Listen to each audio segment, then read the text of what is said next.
Hey guys, welcome back to my channel. Thank you so much for joining me.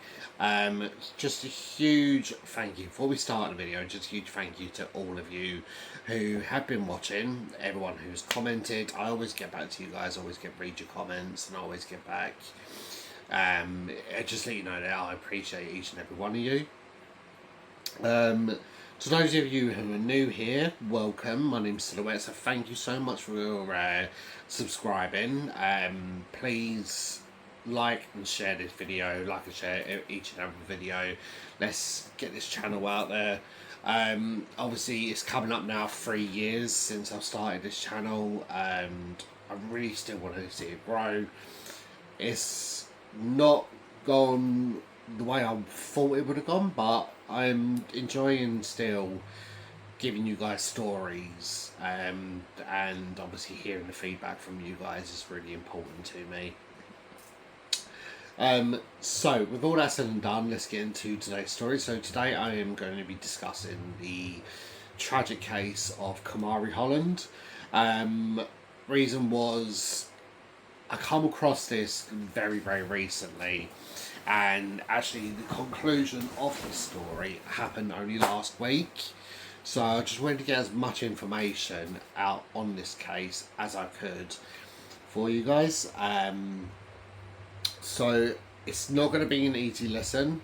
Obviously I always put a disclaimer at the beginning of the videos on the black background, but just to obviously clarify, this story does involve the horrific abuse, torture and murder of a 5-year-old child. She was let down by the one person that really she should have trusted in her life, and unfortunately it just ended up with her losing her innocent life, a young life, a life full of promise. So, with all that said and done, let's get into the story of Kamarie Holland.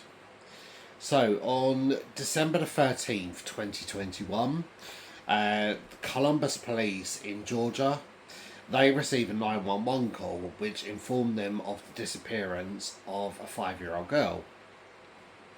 Now, this girl was obviously Kamarie Holland, and the 911 call was made by Kamarie's mother of four, Christine Marie Sipple.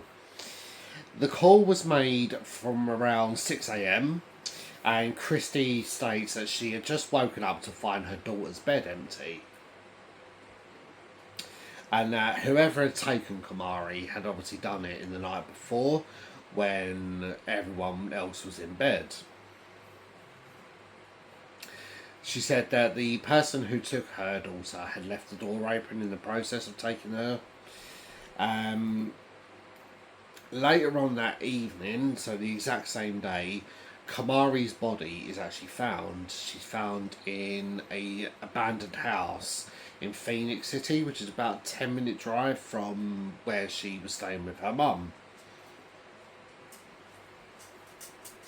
She's pronounced dead at 11:15. Kamarie's body was then sent for autopsy. This showed the ordeal that she had been put through just the night before. So, little backstory on Kamarie. She was born on the 23rd of November 2016. So like I said, she was 5 years old at the time of her death. In a statement, Christy said that she was my life. I lived for her daily. I had 3 boys and she was my only daughter. She was just the sweetest. You could not harm that girl because she was so innocent, she was so smart, and she was so perfect. Now, just a few days later, however, Christy was later seen at a charity toy drive. So this is just like a community event. They go down and obviously donate a big chunk of stuff, and obviously all the proceeds of this goes to charity. It's kind of like what Americans would call the yard sale.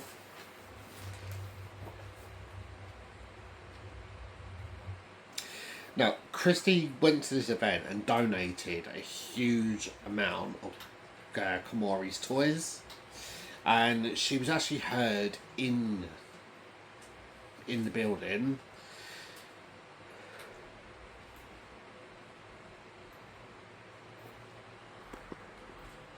So she was actually heard in the building saying, well, this is what Kamarie would have wanted. You know, she was always wanting to help others. She wanted to help others in need. That was just the kind of girl that she was.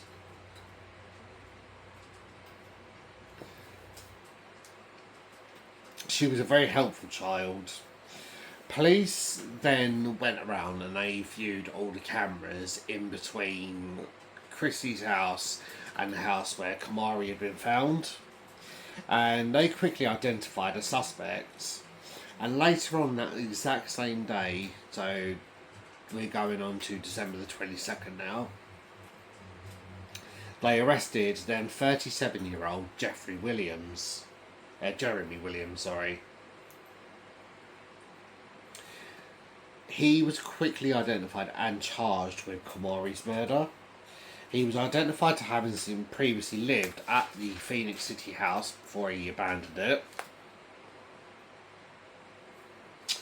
And information had given to the police at the time had led them to a motel where Jeremy literally arrived half an hour before his arrest. He arrives there with his uncle, and the police speed down and they arrest him on the spot. Now, Jeremy had reportedly been a regular visitor at this motel, and this was believed to be a spot where he actually dealt with drugs. So he not only was an addict, he was also a dealer. So, and he would deal to support his own habit. And he was actually already on bail at the time of his arrest. On December 14th, 2021, so I realised I gave you the wrong date a minute ago. I didn't say December 14th or 22nd or whatever I said. I do apologise there, guys. Sorry. I misread a little something on my notes. So just so you know, it was December 14th or December 22nd. So December 14th, 2021, police then go to Jeremy's official house and they give it a thorough search.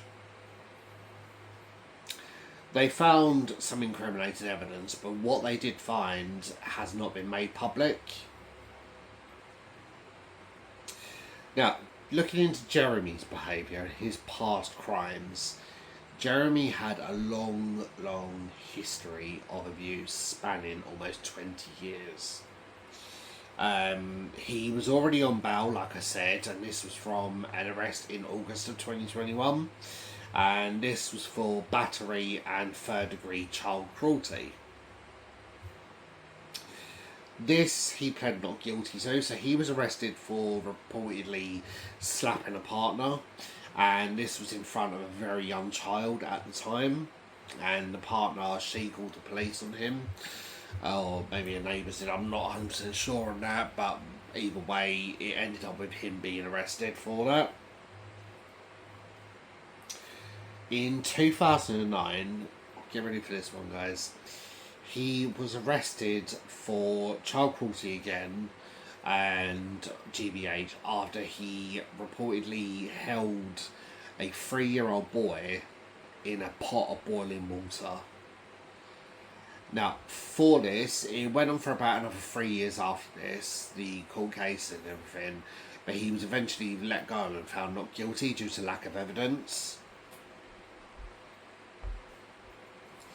Now, Jeremy claimed, and he stuck to this claim, that the little boy had poured the water over himself. In 2012, he was fully acquitted due to the lack of evidence, like I said. Very recently, police in North Pole, Alaska, they reopened a murder case from 2005.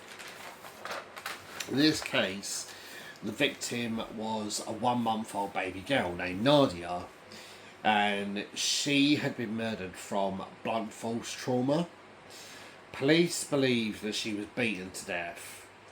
That little girl's full name was Nadia Trinice Williams, and if you connected the dots there, she was Jeremy's 1-month-old daughter. At the time, in 2005, Jeremy lived with his partner, who was Nadia's mother, and this was on an airbase where Nadia's mother was serving. But like the 2009 thing, at the time, due to lack of evidence, Jeremy wasn't charged with Nadia's murder.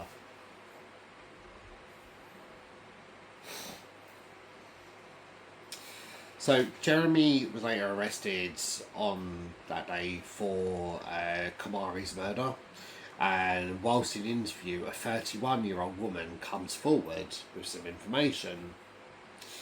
This was the exact same night, so December 12th, this was the exact same night that Kamarie was murdered. Jeremy then meets up with this woman. So the woman says that the only reason she got in touch with Jeremy was due to an issue she had with her boyfriend. She ended up having a row with her boyfriend. She gets in touch with her friend. I'm assuming, it's not 100% clear, but I can only assume that the woman just wanted to get out of it. Maybe she had some drug issues and that's why she got in touch with Jeremy. And she ends up going to Jeremy's house.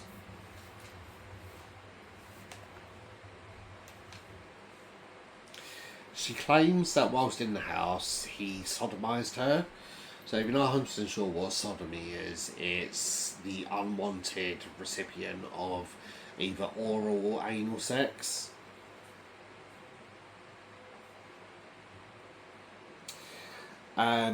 She claims that Jeremy kept calling her Kamarie throughout that encounter, and that he even boasted about the little girl performing oral sex on him. She said that she then had an argument with her boyfriend, like I said. She then went to Jeremy's house on Dozier Street, and she said that she started feeling really uneasy with him. She attempted to leave at some point, but he actually blocked her exit with a chest freezer. And he then says to her, well, you can only leave. The only way you can leave alive is if you tell me where I can find some drugs.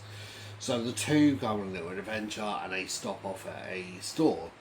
And she tells him that she needs to go use the toilet. So she's forming in her head some sort of escape plan to get away from him. And so she tells him she has to go use the toilet. He says, okay, you can go, but you got to leave your bag and your phone with me. She does this and she goes into the toilet, but he doesn't realise that she's actually concealed a second phone on her body. And she later calls for help and the help arrives and she manages to escape. So how did Jeremy manage to make contact with Kamarie in the first place? Well, that transitions later on. It turns out that Christy and Jeremy had some sort of relationship. Now, it's not clear if it was a sexual relationship or just a friend relationship. What I do know is that Christy did also have drug issues. So I'm leaning more towards the basis of it being potentially just a friendship that evolved through their habits rather than a sexual relationship.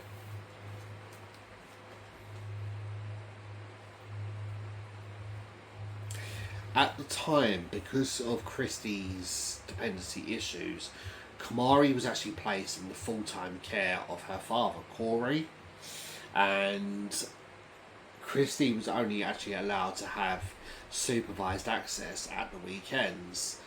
This particular weekend, Kamarie was there unsupervised.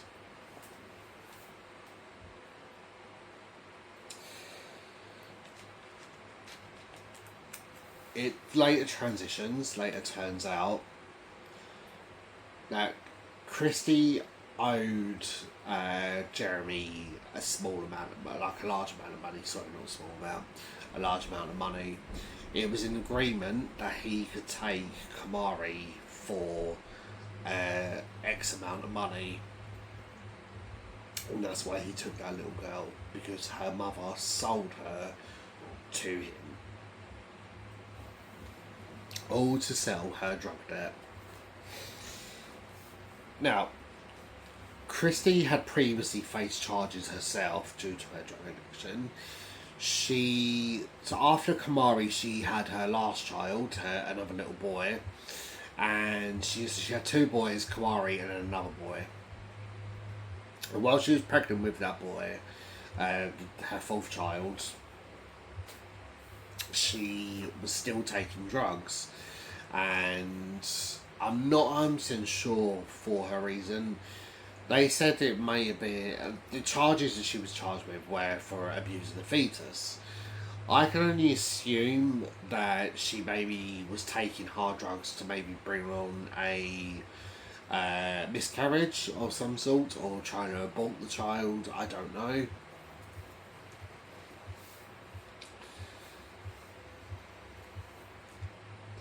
On December 28th, she was arrested, and like I said, it then came out during this arrest that Christy had agreed to sell Kamarie for $2,500.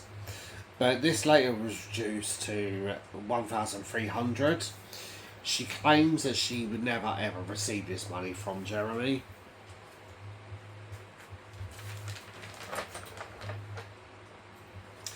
So just jump back to December 12th.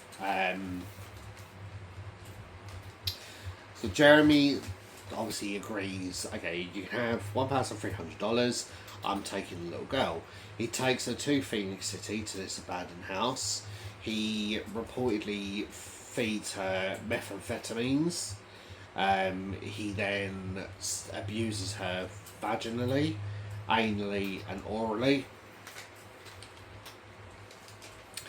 He then ties a ligature around her neck and strangles her to death. And if that's not bad enough, if that isn't the worst of the worst, he then continued to perform sexual acts on Kamarie after she had died, and even filmed some of those acts. Holland, he spoke out, so this is Kamarie's father.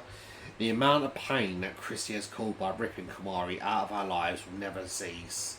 We're glad to see that she's been arrested, and we are one step closer to justice.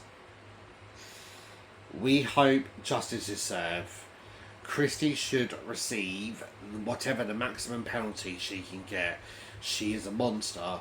A real mother protects and would die for her children. My family and I will continue to wrestle with the loss of our angel. So Christy's charges, they included kidnapping, murder during the course of rape, murder during the course of sodomy, and human trafficking.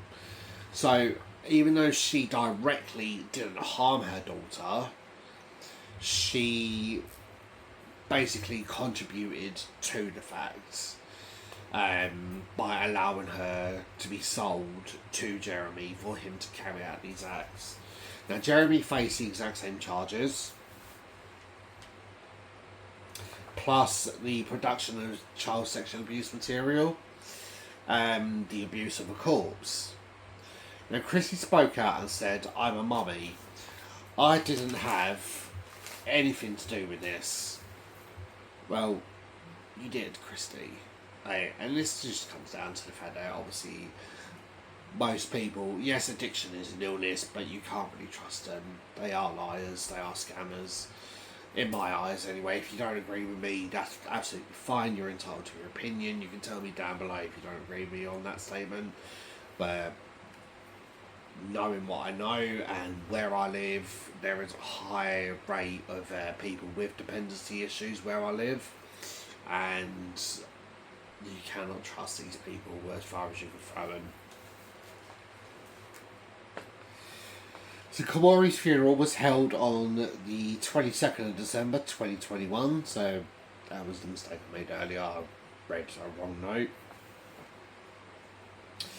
With 200 mourners in attendance. In April of 2022, Corey said that he was still processing what had actually happened to his daughter, and that he felt like Chrissy and Jeremy both didn't deserve to live. He added that Chrissy had failed to protect Kamarie and breached that trust of everyone who was involved in Kamarie's life.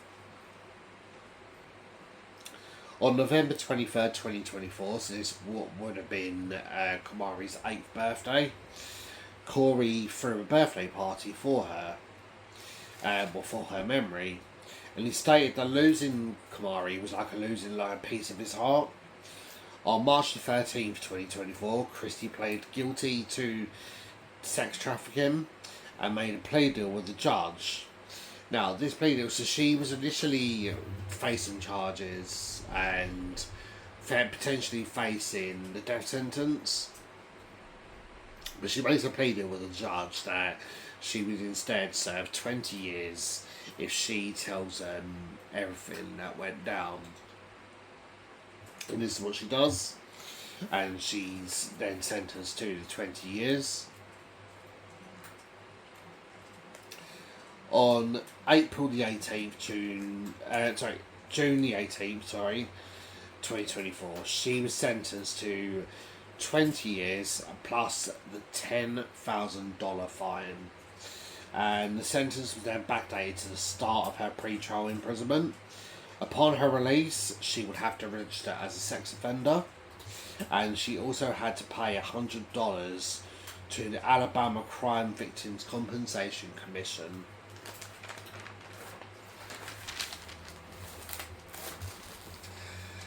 Now, just before his trial, Jeremy pled guilty to all of his charges, but under Alabama law, he had to undergo a jury trial to determine his guilt before his conviction. So, usually once in pre-trial you plead guilty, it doesn't go to trial, you just charge everything. But because there's a different law in Alabama, he had to actually go before a jury. This is because they were seeking the death penalty for him. Now, at his trial, he was asked why he pled guilty, knowing it was going to mean a death sentence for him, and he just basically said, I wanted to expedite the process. Didn't want to drag it out, I just wanted to die, basically. So at least he knows what a piece of shit he is. They just a shit stain on the earth. April 8th, he stood trial before a Russell County jury and prosecutors known to the Russell County District Attorney's Office, and they obviously were seeking the death penalty. First day of the trial, the jury was shown the video evidence of the assault on Kamarie's body after she had died. And Jeremy confessed that he wanted to get right with God before he was sentenced. Dr. David Radzavosk, I'm sorry if I pronounced that wrong. I wasn't able to get the pronunciation right when I was doing the research, so I do apologise if that is wrong. The forensic pathologist, he told the court in his findings that the trauma inflicted on Kamarie's genitals and of her death was down to asphyxiation. So this proved that Kamarie had indeed been raped. He then told that the toxicology showed traces of both methamphetamine and amphetamines. And this suggested that she had been drugged before her assault. So we already knew that anyway, he admitted that he had done that. On April 12, 2024, with the trial lasting just 3 days, the jury found Jeremy Tremaine Williams guilty to 4 counts of murder, 1 of the murder of a child under 14, 1 of murder of course during rape, 1 of murder in the course of kidnap, and 1 in the course of first-degree sodomy, plus individual charges of sodomy and sexual abuse of a child under 12, production of obscene material of a child under 12, conspiracy to commit human trafficking, and the abuse of a corpse. Corey later spoke out and he said that this was all well deserved, and he deserved nothing more than what was going through. He added that Kamarie was too precious for what happened to her. On April 15, 2024, Judge David Johnson sentenced Jeremy Williams to death for all of his counts: life imprisonment for the production of child sexual abuse material and human trafficking, 20 years for conspiracy of human trafficking, plus the 10 years for abuse of a corpse. I don't know why they needed to do that. They had already ordered his death sentence, so I don't really understand why they would have done that. But it was just to show, in my opinion, probably just to show that they took those charges just as serious as the other charges. Prior to his sentencing, the judge allowed Kamarie's family to read out victim impact statements. Corey read out a letter from Kamarie's older sister stating, my baby sister was sweet and caring. Kamarie's grandmother read out a long list of everything that Kamarie was going to miss. This is from her wedding, her first child, her prom, her attending university, her graduating university, her graduating high school, everything that she was going to miss out on her very short life. She said that he had callously taken our little girl and finished by calling him immature, selfish and demonic. Kamarie's cousin stated they had never seen a child that smiled as much as Kamarie. Even the mother of Nadia, so the little 1-month-old baby girl that Jeremy had killed in 2005, so her mother was in attendance of this trial. She come forward and condemned him for Nadia's death and basically finished recalling him vile. And then a 23-year-old woman come forward stating that Jeremy had molested her when she was 4 years old. She finished recalling him a monster. At the end of the trial, Jeremy was sent to Holland Correctional Facility, and this was to wait his sentence on death row. Now, this could actually take, obviously, years. As we know, there are people that are on death row at the moment who have been waiting since, 1970s, 1980s. Sometimes they do get expedited a lot quicker, but like I said, there are people that have been waiting up to 40 years at this point.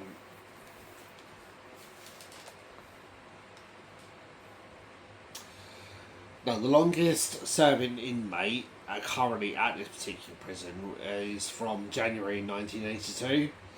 And at the time of Jeremy's incarceration, he was the 106th inmate. October 2024, he actually tried to appeal his sentence.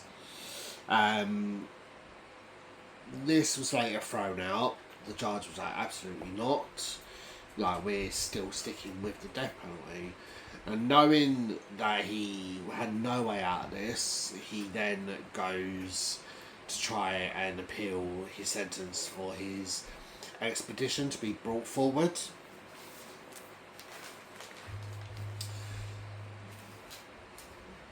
He expressed his wish to waive any future appeals and to be executed as soon as possible. This plea was then sent to the Court of Appeals for a mandatory review. Sheriff Heath Taylor believed Jeremy to be competent to be executed, and he basically just didn't want to be waiting around 20 to 30 years to die. Attorney Rick Chauncey stated Jeremy was truly evil. He didn't show any remorse for his actions. His death sentence was upheld in March of 2026. Jeremy once again stated with his wish to be executed as soon as possible, and his case was then transferred to the Alabama Supreme Court. This is where his death warrant was finally authorised. Governor Kay Ivey said that she could make up a date, but it was still could have taken years at this point. Rick Chauncey added that there was every possibility of Jeremy changing his mind, but he would do what he could do to get a quicker resolution. On the 15th of May, the Alabama Attorney, the Alabama Attorney General Office fled a motivation to seek a death warrant to carry out his death sentence within the next few months. June the 1st, this was then authorised, and Kay Ivey was told to pick a date. 2 days later, she chose that Jeremy was to die by lethal injection on August the 13th, 2026. This was given with a 36-hour window at this point.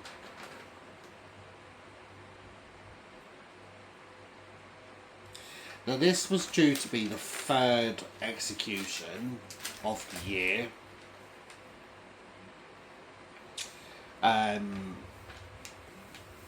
Just in Alabama alone. However, the two others, Charles Lee Burton, and there was the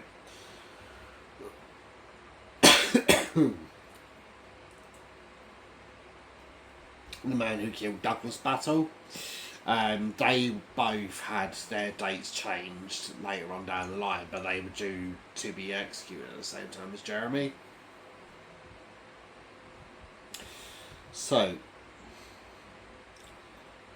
Charles was charged with life without parole just 2 days before his execution date. So he was given a reprieve, and he's now going to die in prison as an old man. So he was convicted in 1991 for the murder of 34-year-old Douglas Battle, after he and 4 others robbed Douglas's store with guns, and Douglas was shot in the process. There was another man called Jeffrey Lee, convicted in 1998 for armed robbery, which ended up with country and western singer Jimmy Ellis and his employee Claire Thompson. They were both killed. So I had a little look at who this country singer, western singer was, and it seemed to be that he had built his career as sort of an Elvis Presley impersonator, and this was in 1997 that he was shot and killed, and the man who killed him was later held on death row since then, but he was later, his date was later changed, and later he was given the same approve as Charles. With the country of Western Singer, he actually had this weird thing happen. Like, I never heard of him, but basically there was like this weird rumour, because he sounded so much like Elvis Presley. There was the weird rumour that Elvis never died 20 years previous. So he obviously passed away in 1977. But with this country western singer, a lot of people thought that was a hoax, and that he had basically carried on under a different persona. But obviously that wasn't the case. I'm going to post a little picture of this guy just so you can see the similarities.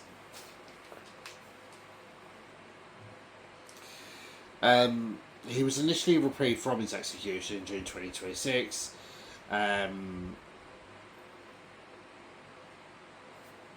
But this was later changed, like I said. He had originally been chosen to die by nitrogen hypoxia, but this was then barred. Prior to Jeremy's execution, Corey then was later on charged with child endangerment by violating the custody order by allowing Christie to have unsupervised access, and as a result he was barred from actually viewing Jeremy's death.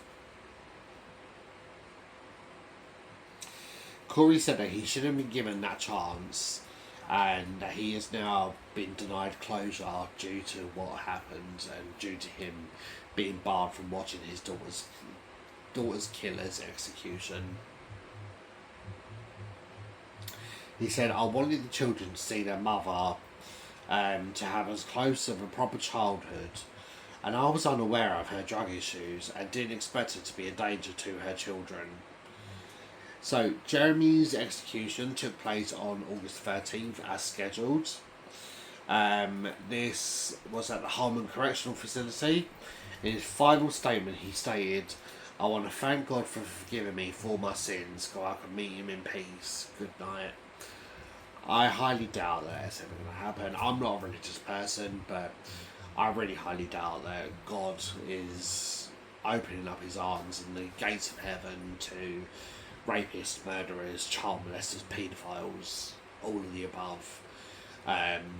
They are going down, if you are a believer in this, they're obviously going to be going down in the pits of hell. There's no doubt about that.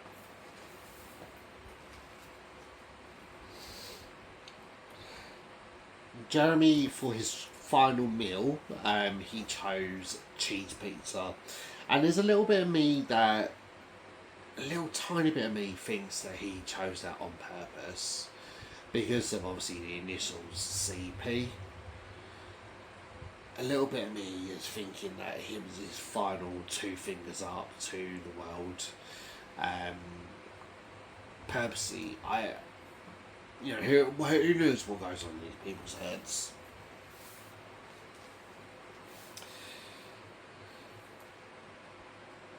Now, America recently made history with Jeremy's execution, and it was actually held on the same day as two others.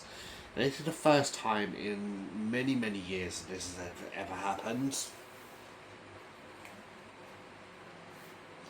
So the other two were Carlos Rodriguez. He was held in the correctional facility since 2003 after murdering his wife, Olympia Fisher. And he was 70 years old at the time of his execution. That was in Oklahoma, and in Tennessee, they had recently executed Anthony Darrell Hines. He was 66. This was for the 1985 murder of a hotel maid, Catherine Jean Jenkins. Now, like I said, this was the first time that three separate states had a triple execution on the same day since 2010, so first time in 16 years. So that is everything I've got for you guys. So obviously we've got a really positive result at the end of this tragic story. Jeremy is no longer with us. He is buried in the pits of hell. Hopefully his ashes have been flushed down the toilet, join the other turds that that he should be residing with. I'm just lost for words really at this case. The fact that a mother could actually agree to do something like this is beyond sick, beyond vile. That a mother would choose to save her own skin and, choose her addiction battles over the safety of her own child. Her only daughter, her own child, it beggars belief. I'm not a parent, I'll never be a parent, but